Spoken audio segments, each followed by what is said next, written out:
Hello, ladies and gentlemen. Welcome to No Final Bell episode 39. As we are, you know, a week a week past Double or Nothing, which was a great pay per view again. But of course, we didn't really talk about our normal stuff on the pay per view special because we just want to talk about Double or Nothing. So this week we are going to talk about all the weeks that happened previously before Double or Nothing, and also, you know, after Double or Nothing. So take it away as always, Marty, with NWA and Impact, and then we're of Yeah. course going to go into regular AEW talk. So I have 2 weeks worth of NWA and Impact talk. We're first going to start out with NWA.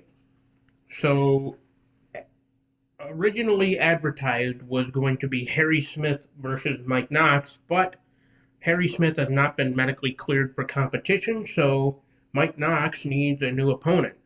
Who answers? Who is going to answer but Trevor Murdoch? He has answered the challenge, will face Mike Knox in the main event. And then we get on to the first bit of action of the night. Max the Impaler, the non binary nightmare, takes on Ella Envy and she beats Ella Envy.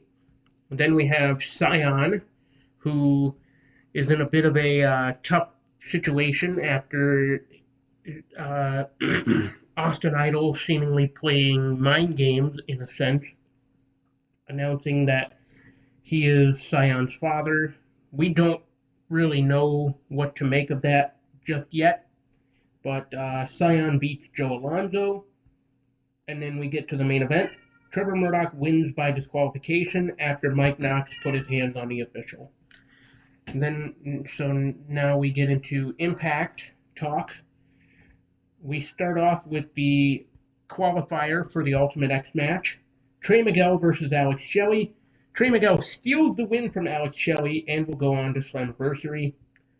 Then we have finally some competition, some real competition for Masha Slamovich in the form of Havoc.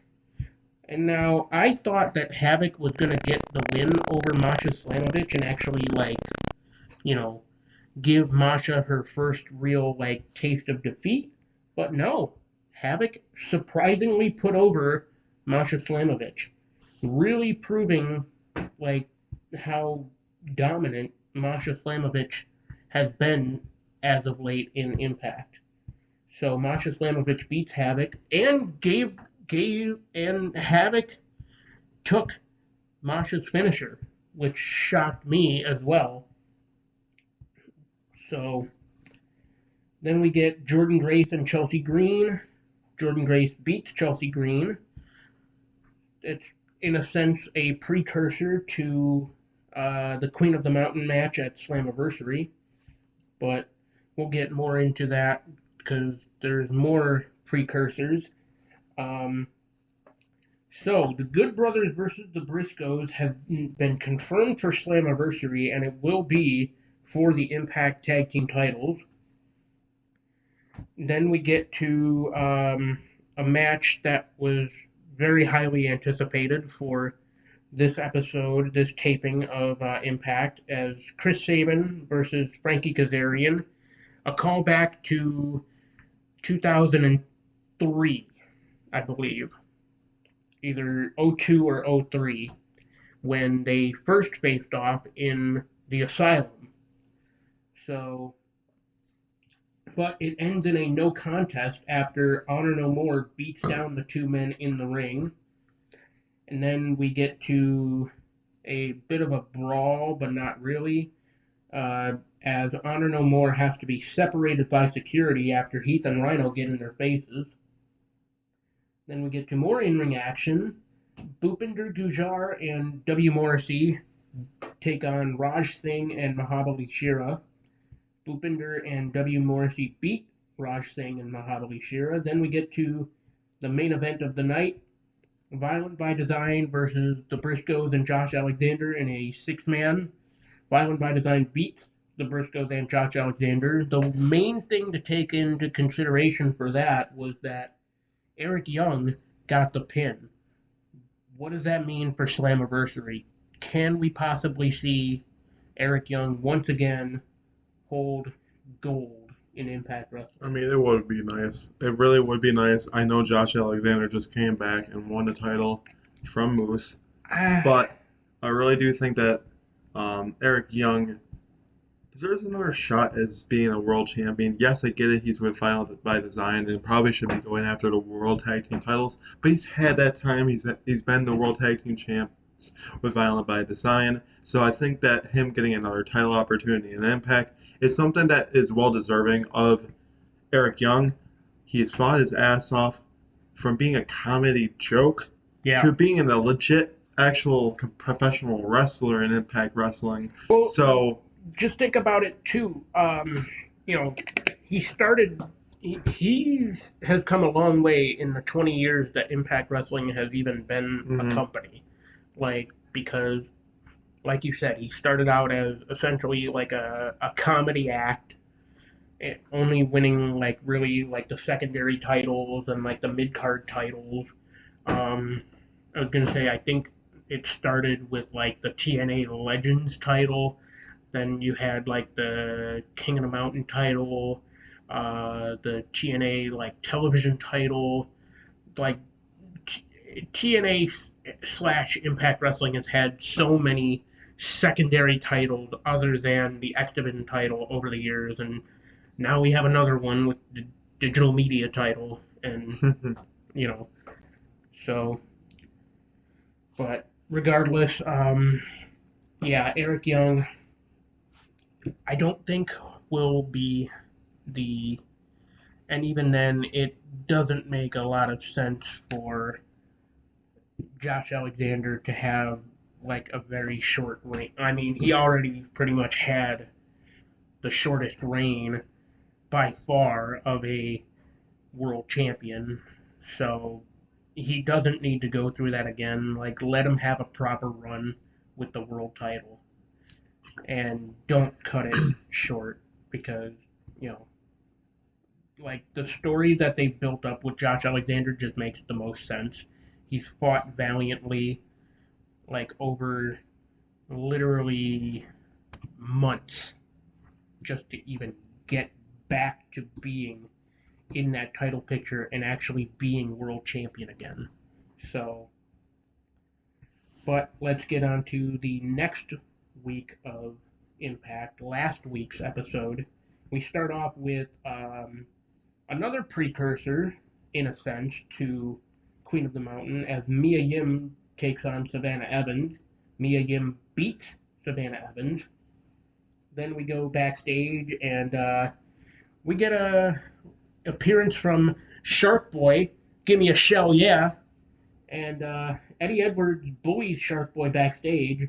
Who makes the save for Shark Boy but Wildcat Chris Harris, formerly of America's Most Wanted with the cowboy James Storm, saves Shark Boy and tells Eddie Edwards that he'll be more than happy to throw down with him anytime. What could we see Wildcat Chris Harris versus Eddie Edwards tomorrow night on Impact? Potentially. Could.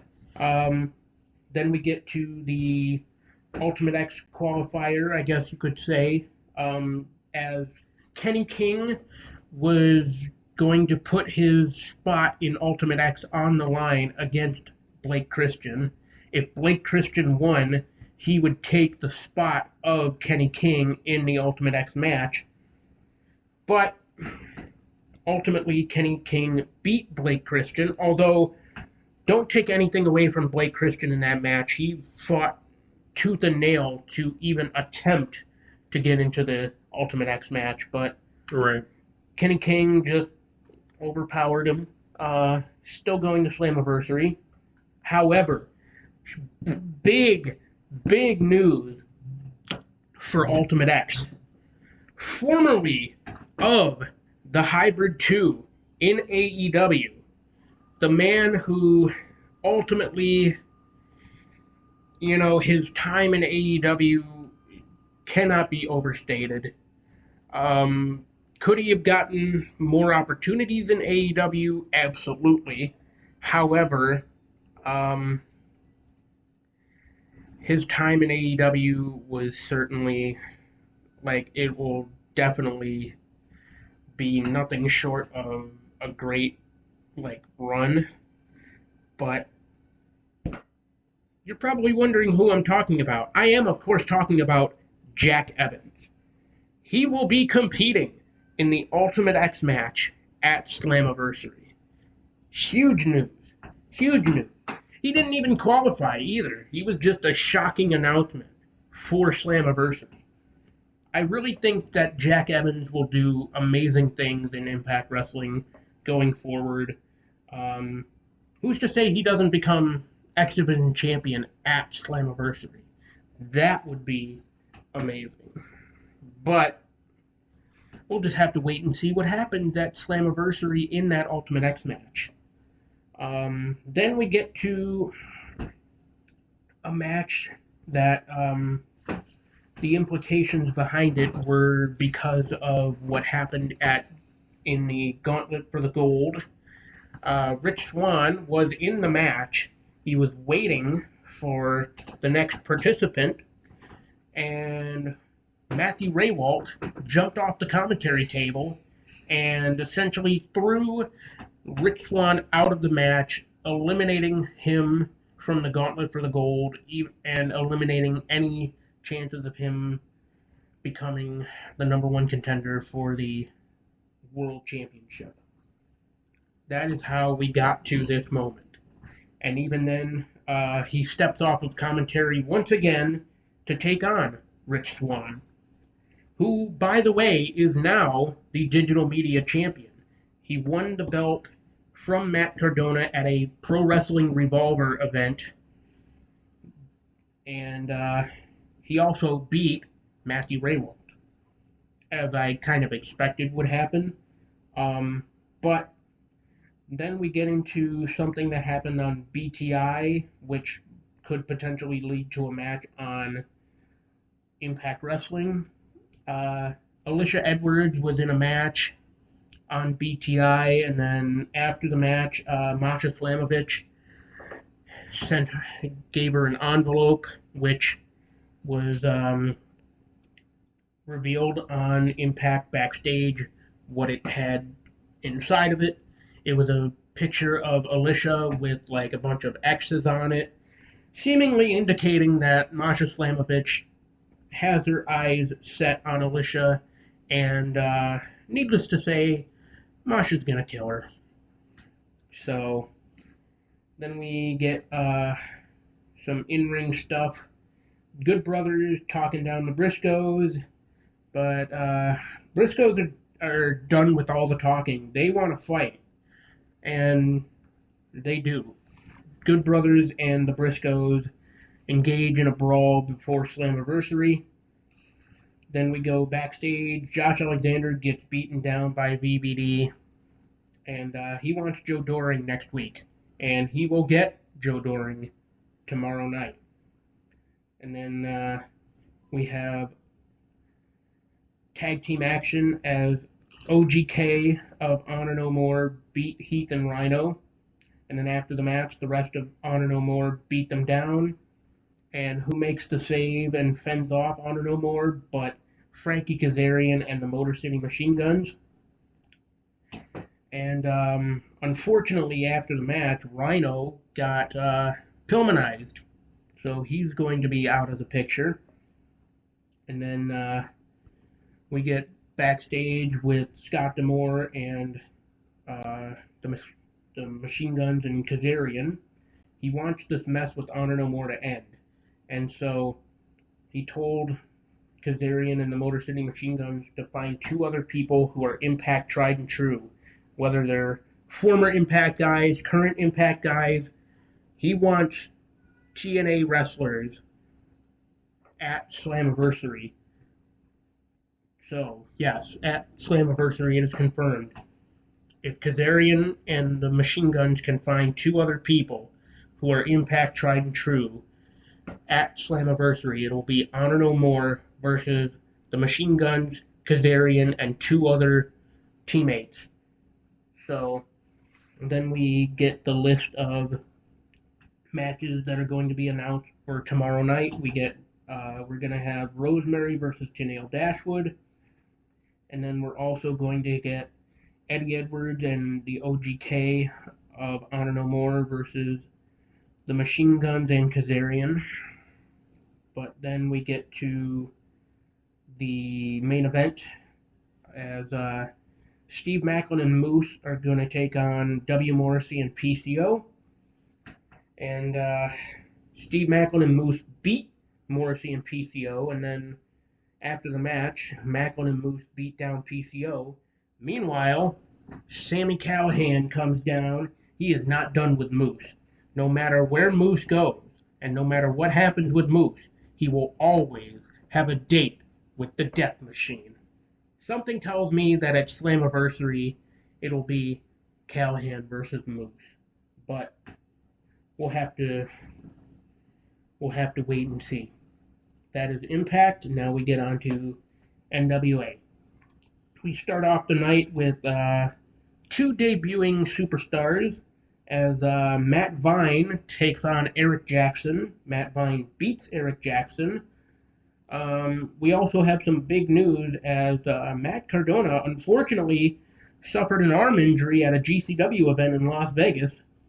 However, signs still point to him being able to appear this Saturday at Always Ready. Will he be able to defend the NWA World's title against Nick Aldis? And what kind of match will it be? Cardona wants a death match. Meanwhile, Aldis wants a steel cage.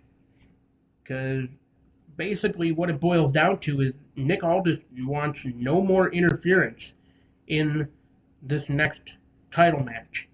So, will it be a death match? Will it be a steel cage? We'll have to see on Power on Friday and also on Saturday at Always Ready.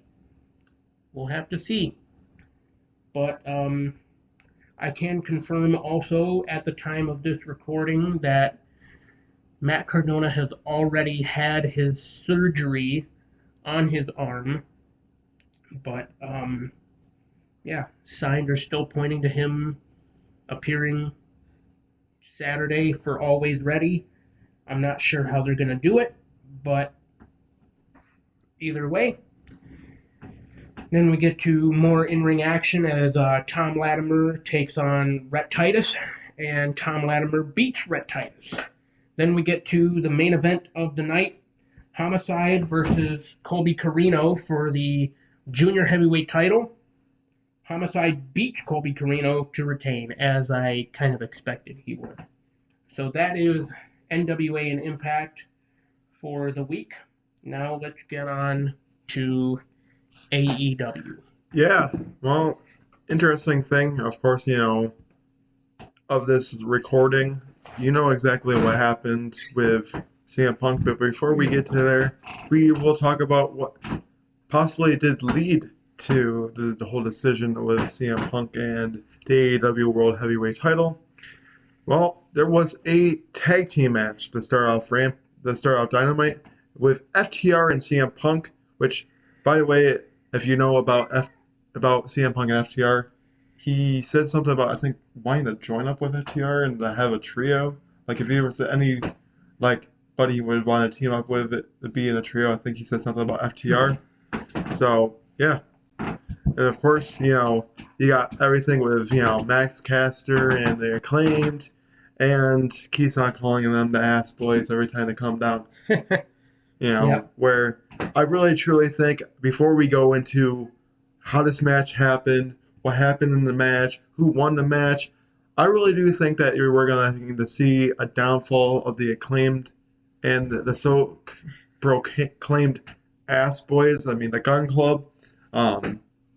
Signs are kind of pointing to it. I mean, come on, no. You can't keep on just calling them the ass boys and them resolving it. I know, the Acclaim are supposed to be kind of these, good guys. The ass boys or Gun Club are supposed to be kind of the bad guys. So yeah, it's going to culminate in, it's kind of leading there. So as soon as I think Anthony Bowens gets healthy, which prayers to you. Yeah. I'm hoping that you get back healthy. I don't know what kind of injury he sustained. They haven't really Yeah, they haven't really said anything. That's why I really do think that it's like a it could just be a storyline. I think it's just a worked injury that's gonna lead into like, hey, you thought I was hurt, let me just, you guys don't know how to do my job very well. I think it's gonna lead into something.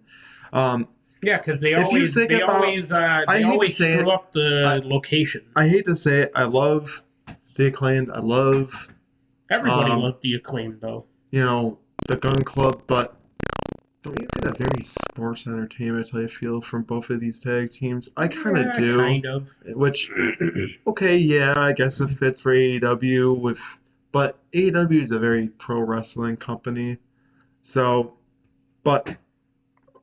That's why the Jericho Appreciation Society is not welcome. Yeah, unfortunately, but all those guys are very well professional wrestlers and do their job very well. So. No. See, because sports entertainment can still get 5 stars. Yeah, it's kind of sad. And before I go on to this match, it's kind of sad that a match in AEW can get 5 stars, but the Seth Rollins and Cody Rhodes only gets a 4 3/4 stars. Meltzer is biased against WWE. What can I say? What can I say? I understand maybe Seth Rollins and Cody Rhodes was a good match, and he was fighting with one good arm and everything, but nobody wants to see men keep on wrestling against each other anymore. Yeah. I hate to say it. That's what makes it a little bit dull. Plus, Cody has a legitimate injury. Wouldn't you want Seth Rollins to beat Cody Rhodes to further him going forward with him being out? You would think.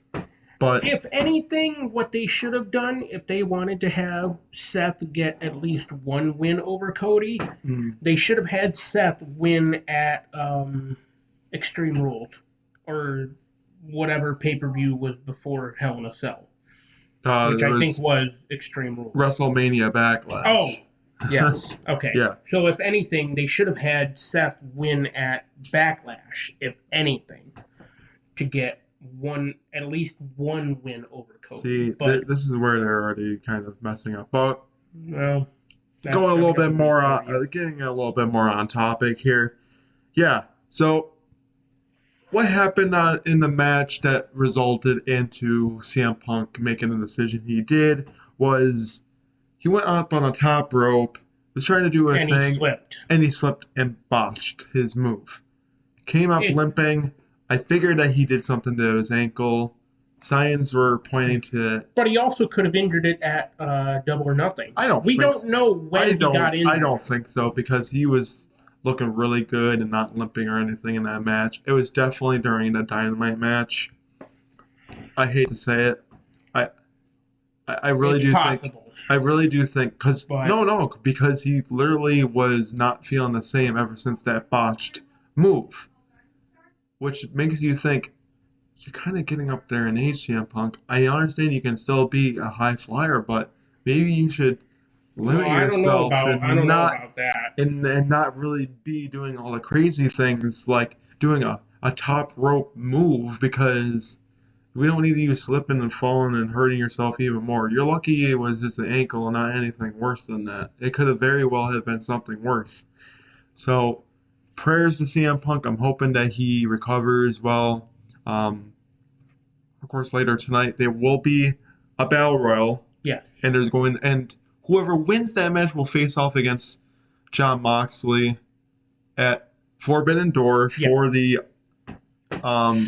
interim. Yes. Because CM Punk didn't technically relinquish his title, which even though they said he was going to, I know there really wasn't a lot of information that came out at that point. So I'm really thinking that Jon Moxley is going to win and be the interim champ. That would be nice because honestly, and at All Out, because I'm pretty sure CM Punk will be back in time. I don't think his injury is it's bad that he had to relinquish the title. But I don't think it's. I think it's going to be something where he's going to be out for a couple months, type of thing. Well, see, also, what I was going to get into. I'm going to say All Out main event. Jon Moxley, CM Punk. Book it. Book it. It'll draw. It'll sell. It will sell. But yeah, so I was gonna get into that also. So not only is AEW doing their thing about like, you know, how they're gonna book around interim AEW championship, but also New Japan is going to hold like their side of a tournament or like whatever to see who's competing at Forbidden. Like, so, because I think the whole because this thing is like a with that combo is, pay-per-view, like, so of course you're going to have a it's lot joint of pay-per-view. Yes. Initially the plan was okay, actually that's after, but at least like I'm not too sure like what's gonna happen with that because like so yeah, no, we'll mention like what it was supposed to be for get a little bit more back on track. I hate to say it, I know we're all over the place, but yes, FTR and CM Punk did beat Max Caster and the as was in a surprisingly very back and forth contest. I was quite surprised to see what's going on. I mean, don't discredit Max Caster and the Gun Club. They're a very good trio. I think it's a good faction. I just think that it's not going to be lasting very, very long. I think it's going to be as soon as Anthony Bowens gets over whatever kind of undisclosed injury he has, I think you will see both of them feuding up against each other. And I think it's good for both teams. But it was a nice way to see FTR and CM Punk win. Yeah. Then after the match, CM Punk talks about how he's got to get better because that's what the title is all about. You have to call him the champ. FTR say they will kick anyone's ass for anyone that talks crap about them. And then CM Punk calls out who's next. None other than Tanahashi the himself. ace of the universe. So, But unfortunately, it's not going to happen. I was just about to get into that, actually. Yeah, so, because I had it wrote it here. Is he Punk's opponent for Forbidden Door? If he wasn't hurt, yes. Because I hate to say it, I think he got hurt right then and there in that match. If he was not hurt in that match, because I hate to say it, it was kind of his own damn fault for getting injured in the first place, but so what could have been, man? It would have been a great match for the main event of Forbidden Door, Tanahashi versus Punk for the AEW World Heavyweight title. But back to that. So now that it's kind of been confirmed that Tanahashi is not going. Yes. Before I have you continue that thought, does this derail Forbidden Door just a little bit pay-per-view wise? Because you don't have CM Punk there, you don't have Tanahashi going up against them for the main event. Now you have for whoever wins that tournament, which it could have been anybody, and then you have Jon Moxley. Right. Does it derail the momentum heading into Forbidden Door June 26th? Just a little bit. I think so. Well, even worse, CM Punk is not going to be at Forbidden Door. In his hometown. Yeah. I know. It sucks. It really does. But you know what? Yeah, so... You know what's going to help it be better? Is having the fucking Elite against the Bullet Club. Yeah. Make it happen. Yeah. It's kind of writes itself. I can see it happening. Jay White's going to be there regardless. Right. I mean, he's the leader of the Bullet Club. He is the leader of the Bullet Club. And you're going to have Adam Cole and his gang. The undisputed... But you know what I would love to see happen at Forbidden Door? The returning of Kenny Omega. That would be nice. And even then, like, what side does he choose? Does he choose Bullet Club or does he choose the Elite? Because, honestly, he was a former leader of the Bullet Club. He was a former leader. And even then, we'll have to see. Yeah. Definitely watch later tonight, everybody, because I'm sure that tonight's episode is going to really lead into what is going to come at Forbidden Door. So, yeah. Because they only have a few weeks to really book this before it happens. They only have, 2 weeks or so. Yeah, so you really got to get the ball rolling and making up these matches. And it starts on tonight's episode. And so, yeah, I was going to get back into that. So now that Tanahashi, New Japan is going to have like a tournament style of like who they're going to have. Like, so basically, the finalist of that tournament in New Japan will face the finalist of the tournament in uh, AEW.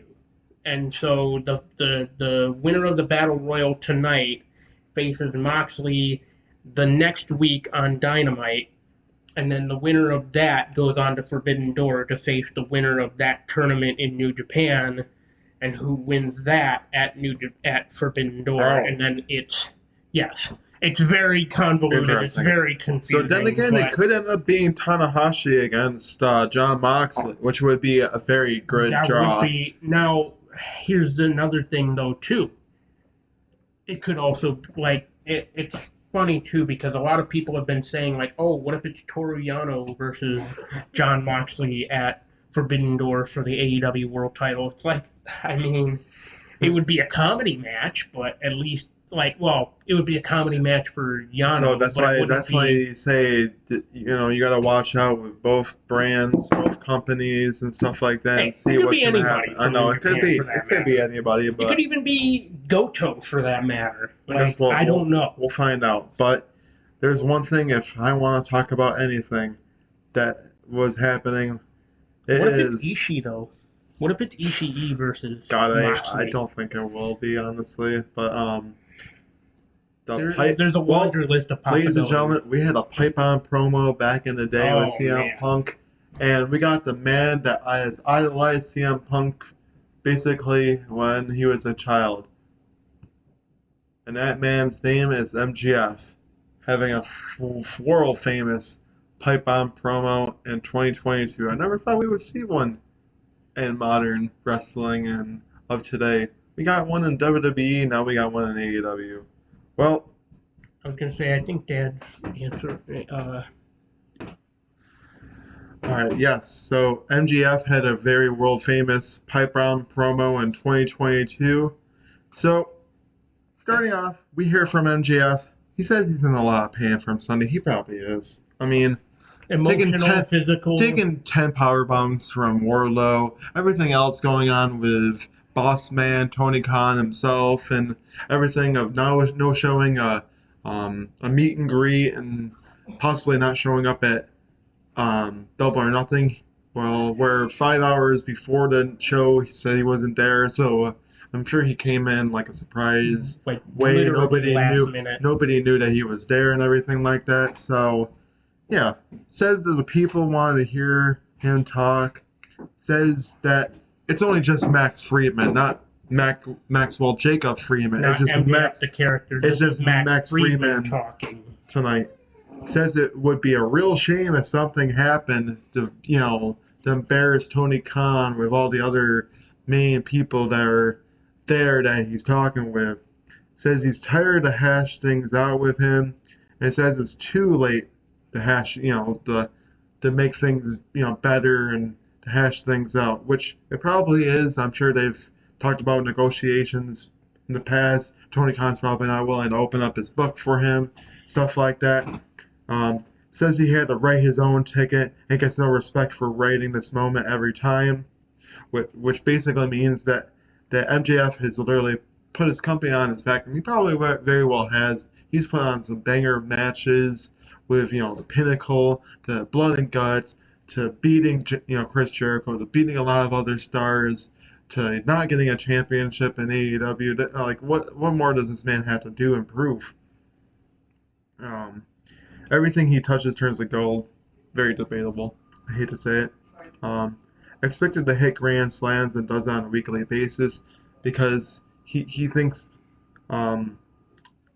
says he's the only guy that carries his company on his back. I don't know. Where were those guys? Where were the people that were cheering him when they called him an unprofessional piece of shit? Which, I mean, he kind of has the point. Like, you're gonna cheer him now with having this pipe on promo, but when he's possibly no showing meet and greets and possibly not going to show up at Double or Nothing, then that kind of does look very unprofessional. I hate to say it, especially for somebody that wants to go to, a different company. He can't wait. So says he doesn't want to be here anymore. That anybody, that wants his spot, they can have it because he doesn't want to be here anymore. He's like, you're not fans at all. You're uneducated marks. Mm-hmm. Which, I mean, a lot of times they do talk, and a lot of fans do talk a lot of garbage on AEW, on Twitter and stuff like that. So he's probably not wrong with calling him that. Says the fans don't know shit and that their opinions suck. Which, I mean, he's very true. He's not wrong. He's not wrong. Hi, I'm first name bunch of numbers, and you may recognize me from incredibly shitty opinions. So, says he's not chasing star ratings and says he's not doing any bullshit to get anyone there. I mean, which is good because he shouldn't be chasing star ratings anyway. Says he's the second biggest draw in the company, which I think that's very well is probably true. Could be true. Then says that Tony Khan won't open up his pay books and pay him. Says he will. Says he pays the ex-WWE guys instead, which made a lot of people just. Mm-hmm. Like everybody was like, oh, like wow, he legit like name dropped WWE. I don't think he's supposed to do that. It's a big no-no in AEW. You're not supposed to name drop your competition like that freely. You're really not, because a lot of the other guys a lot of other guys said the other company. So the name drop WWE, that's kind of like, well, whoa. Because like none other, if you think about it, anybody else that's talked about WWE said the other company, yeah. Not, oh, well, actually freely said WWE. Like, well, interesting. So, that can't lace his boots. Mm-hmm. As if he would be treated better if he was an ex-WWE guy, which that does speak the question, would he truly get respected more if he came from WWE to Needless AEW? to say, his whole promo got a lot of people talking. Says doesn't want to wait until 2024. Says he wants to be fired. He wants Tony Khan to fire him. And calls Tony Khan a fucking mark. A fucking mark, and then his mic is cut and goes straight to commercial, and the commentators no-sold the whole entire thing. Completely, like, okay, don't even mention that at all throughout the rest of the show. I will talk about this now before we go on to our next thing. I very well think that it started off as a work, and it turned itself into a shoot. Because that last bit was not scripted and not supposed to happen whatsoever. Well, not to mention, he even told the producer, like, hey, don't count me down, you piece of shit. So. Yes, so the producer was counting him down because they wanted to go to the next thing. Because they had to go to commercial for time, yes. Yes, so that's why they had to cut his mic and go straight to commercial right after his promo and go right on to the next thing. Because they didn't have a whole lot of time to talk about what happened beforehand. So, now, if you're a wrestling fan, you see that, and they cut his mic, go right straight to commercial afterwards. And it was said that CM Punk came down the ramp, probably hobbling down, because I'm pretty sure he was hurt after that, but hobbled down. Do you think this is the end of Maxwell Jacob Freeman as we see it? Do you think this is truly his last stand in AEW?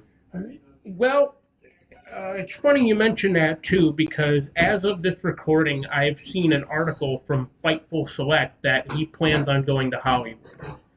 So, it's probably the only place that'll take him at this point. I hate to say it. Yeah, I know. It's really bad to see. Now, if there was another wrestling company that wanted him, probably CYN. Probably control your narrative. It's really sad that it had to get to this route that Tony Khan won't pay. Like, I get it, your big draws are your Young Bucks, Omega, CM Punk, but I think you really should open up your bucks for a kid that it has really done very well ever since first coming in, because he was there from the start. Yes. He has really grown as a wrestler, grown as a promo worker. Yeah. And he's a good talker. He can back up in the ring. He's beaten some greats. All at the young age of 26. Yeah. I think you really should try to, open up your books a little bit more and see what you can do and truly get out of this kid. So Tony, I think you should do the right thing. Yeah, I get it. What he said is probably not going to help out his case, bringing him back after everything that Yeah, happened. that's Because not his business. I really do think that now you look at him like, well, he kind of really is an unprofessional because he just called me a fucking mark on live television. Yeah, that's not So good business. it's not good business. I don't think he's going to get good business anywhere else. So I think if anything, he kind of did it to himself. That derailed his momentum to getting signed at another company. Because if I'm WWE and I see, if Vince McMahon doesn't give him what he wants, is he going to say go out on live television and say the same thing in front of all those young kids? I mean, that's career suicide. And I hate to say it, I think he just committed career suicide for himself. I hate to say it, MJF, but you're at the end of no return. Yeah. If this reminds me of anything, this kind of reminds me of like an Ultimate Warrior scenario. Well, see, that's the only difference though, is that MJF didn't hold up Tony Khan for money, even though, in a sense, he kind of hinted at it in a way with his promo, but no, like Ultimate Warrior actually held up Vince McMahon for money. I know. So, I think at gunpoint or something like that too. So that's what happens when you take roids, and that's why kids don't take roids because it will mess you up. It's a sad thing to say about Ultimate Warrior too, because he's no longer with us. Yes, I know, but still. Steroids makes you do very stupid things. Yes, I agree. Look at Scott Steiner. Yeah. That's why he's blown up. But of course, now we're going to go on to the next thing. Johnny Elite has signed an open contract to face anyone in the back for tonight. And who is it but returning Miro? Redeemer. The Redeemer says he will not let his God down. He will no longer follow his God to heaven. He wants to take the throne. He wants to take the throne instead, as he beats Johnny Elite via game. Yes. Over. I am just very glad that Miro is back. Yes, because it's been too long that he's been out. It has been. And I get it that he couldn't quite come back sooner because of him pursuing an acting gig. Mm-hmm. But man, we needed Miro, and we needed Miro bad. Oh, I know, I agree. So I think it's good to see him back. It would be cool to see him winning the Battle Royal and face off against Jon Moxley. So I actually found something out about the Battle Royal tonight also.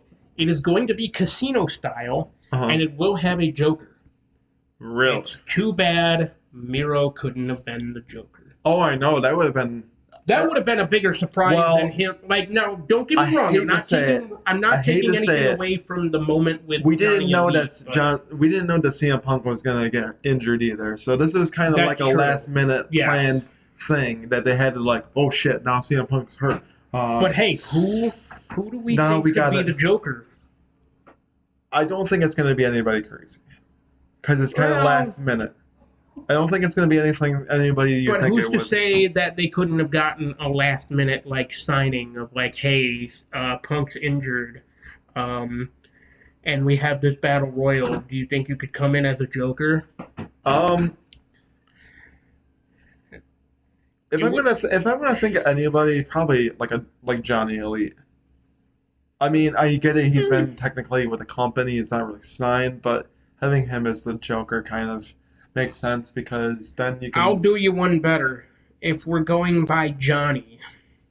I don't think so. I just don't see it happening. That's what I'm saying. You're going to have it somebody where it's somebody in the company but not really expecting. What if it's Kenny Omega? What if it's Kenny Omega? Now, that would be something. That would be something. Could you imagine? I was going to say, if anything, what if they have a surprise New Japan guy? Oh, that could work too, but I doubt it. So, we don't want to go too far because we're kind of pushing time. But yes, Miro does get the victory over in via submission.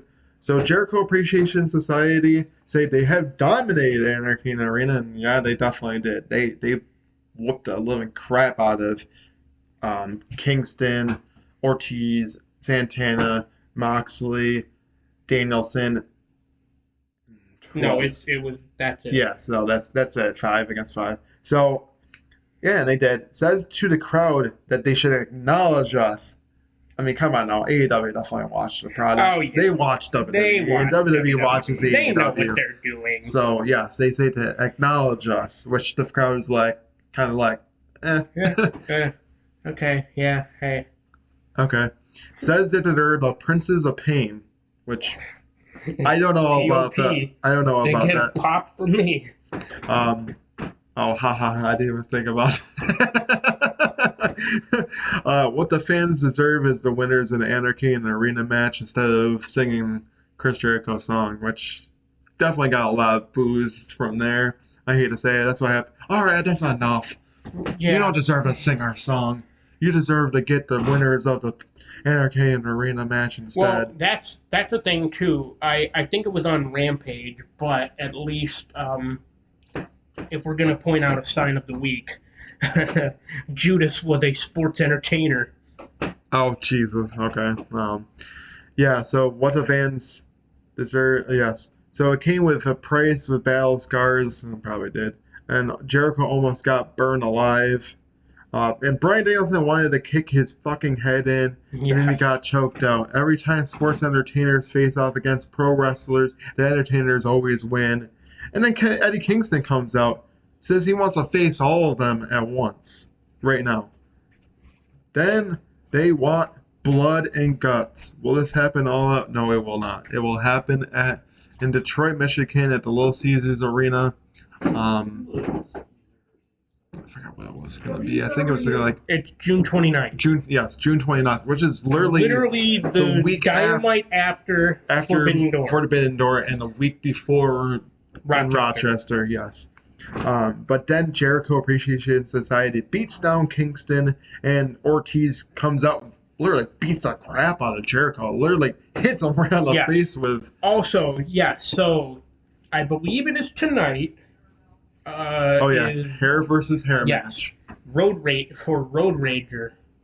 Tonight is Road Rager. Is it? Yes. Really? Or maybe it's next week. No, I think it's next week. Yeah, no, it is next week. Yes, so, I was about to say. But regardless, Road Rager, hair versus hair, Jericho versus Ortiz. Oh yeah, that's going to be a good match. Hate to say it, I don't see Ortiz losing his hair. Jericho gets some of his hair cut off, and we'll face off at Blood and Guts, and then Jericho against Ortiz in a hair versus hair match. Thoughts? Yeah, like I said, I really don't see Ortiz. Yeah, I was about to say there would be no sense of having Jericho getting some of his hair cut. Not to mention, I hate to say it about Jericho, but he's already losing his hair as it is. Now, so is it going to be all of his hair? That's something I want to really know. Or is it going to be most of his hair, and he's going to go back to like the short hair look, which we haven't seen Jericho with a short hair look since at least 2009, 2010. So it's been a while. Well, actually, no, it's sooner than that. It was like 2017. Was it really? Was the last time he had the short hair, and then he started growing it out by like the beginning of 18. And then ever since then, he's really let it grow out. Because, by, the AEW launch event in Jacksonville, he had long hair. Honestly, I'm going to say this now. I think we're going to get shocked. I think Ortiz is actually going to... Now, see, I don't get his hair cut. I don't know, how... I don't know how I feel about that. Because, now... Ortiz with short hair, he's had it before, but it was like a short afro. He's really let it grow out into like a puppy afro since. Right.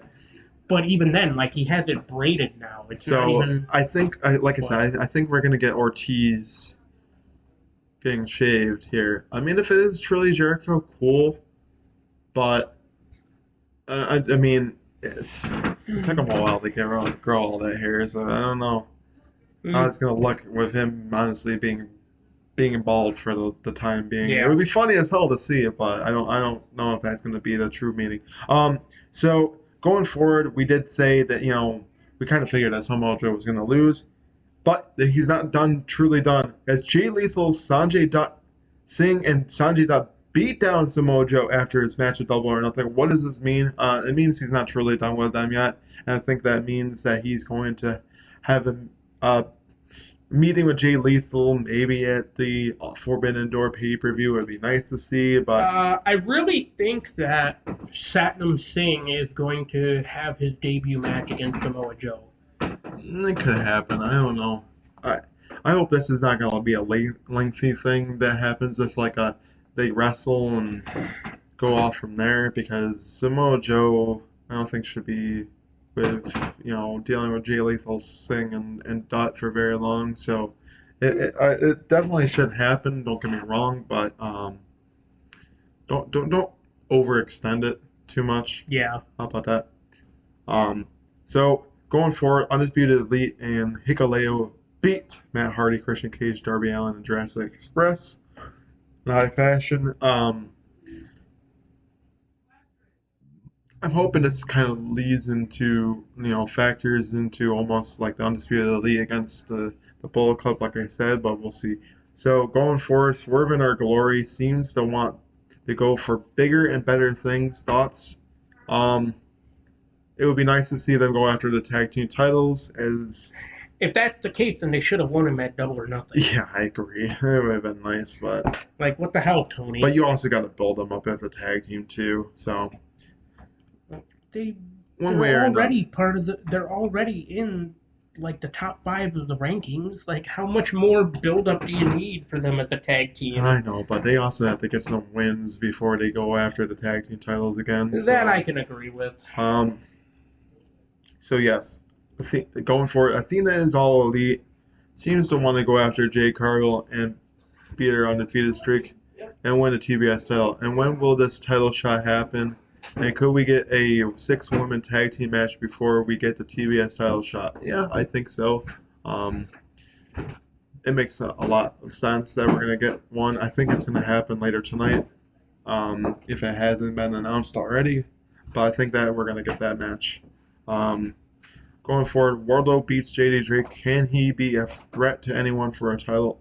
Oh, hell I yeah. think so. Hell yeah. Yes. Well, not to mention, Wardlow is now an active member of the roster. Yes, he is. So, Wardlow, I don't know truly if he's going to get the world title right away, but honestly, he will be a threat for any title at this point. And I think he should face off against Scorpio Sky for the TNT Championship. I think that making him the TNT champion would give him a rematch and actually have him win it this time. Yes.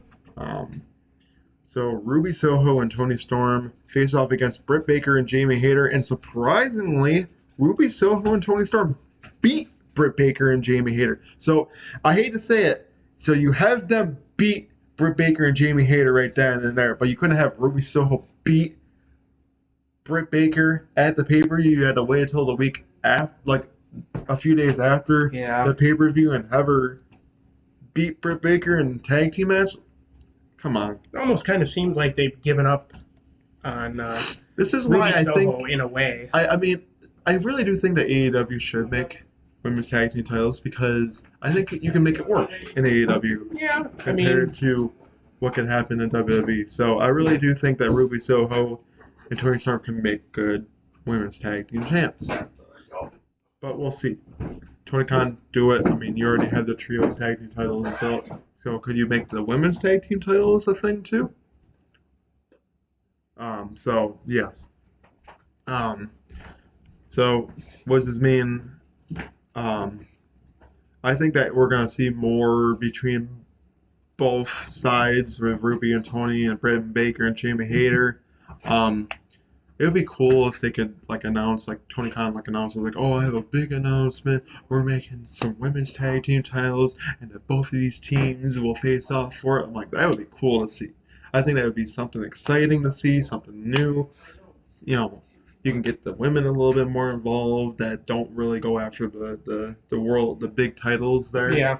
And you can bring in more women that way too. So I think that's what I think should happen. So Jon Moxley beats Daniel Garcia, and then Eddie Kingston beats down Jericho after he tried to interfere in the match. Good for Jon Moxley. So blood and guts will happen after Forbidden Door. Good pay-per-view to good thing to see. I really do think it should have been an all-out, kind of a missed opportunity there, but oh well. So going off into the start of into Rampage side of things, Young Bucks and Lucha Brothers in a back and forth 15-minute match. That should be 5 stars right in there. Chef's kiss. I really do think that should be 5 stars right there because that was a great back and forth match, and on a live edition of Rampage too. Yeah. Mind you, that and apparently it was sold out, which I was quite shocked about because usually it's hard to sell out a live edition of Rampage, and they did it. It sold out Ontario, California. And Young Bucks and Lucha Brothers, the way that they were wrestling, they should have been the main event. I agree. So, yeah, but yes, Young Bucks beat the Lucha Brothers in their home state of California. Are we surprised? Definitely not. No. So, Hobbs and Starks beat some nobodies to go up in the ranks in the tag team division. They didn't say who they were, so that's why I said a bunch of nobodies, because they kind of just went off, wrestled, beat them up, didn't say what their names were, didn't say where they were from. Yeah. It's a bunch of nobodies at this point. So I think that Hobbs and Starks are just making their way in the ranks and tag team division, which is nice, something different for Team Taz to do. So Athena goes up against Kiera Hogan in her in-ring debut, beats her, says she is, the best one to challenge for the TBS title. I think so. I really do think so. We're going to see that happen. Book it for Forbidden Door. I think that's a match that should happen at Forbidden Door. Athena and Jade Cargill for the TBS Championship. Kind of writes itself. I know it's a little soon, but I think you should have it happen. If you're going to do anything like that, have it go to a time limit draw. Because I'm pretty sure TBS and TNT title matches go to 30-minute or 20-minute. I think it's 20 minutes. Alright, so CM Punk, the bad news here. Needs to have surgery as he is legitimately injured. Says he will come back stronger than ever and has to relinquish the title. He has not relinquished it. He has not relinquished it. He's just out with injury right now. Had to get surgery on it. Says he will come, back stronger than ever. I don't know why I wrote that twice. And show why he's the best in the world. So, and then we get on to the main event of Rampage as Scorpio Sky and Dante Martin face off against each other for the TNT Championship. I thought there was going to be some way that Dante Martin was going to beat Scorpio Sky, but no, Scorpio Sky beats Dante Martin in his home state of California, Southern Cal. Yep, SoCal Uncensored. Scorpio This is the worst town I've ever been. Scorpio Sky does retain his TNT Championship in high fashion, but who I think should be his next opponent is Wardlow. I mean, give it to him. Give him an opportunity to go after the TNT title again, this time winning it, because it's a good title for him to have. Yeah, it is. As far as the color design, I think you should keep it. I think it looks nice. It does look very nice. It does look nice. I mean, yeah, it's a more so a championship more so for Scorpio Sky because of the LA Lakers colors, but I think you should just keep it in general. I mean, yeah, so that's going to conclude this episode of No Final Bell. Please make sure to follow us on social media at Tinkle Sports. Make sure to check out our YouTube channel at Tinkle Sports and Entertainment. And also, make sure to follow all of our other stuff as we have Out of Turn 4 every Tuesday at 5 p.m. We have Sunday Morning Tinkle every Sunday at 9, and of course this show every Wednesday, sometimes at 5, sometimes at other times, depending on our schedules. But other than that, we will see you in the next episode. Peace out.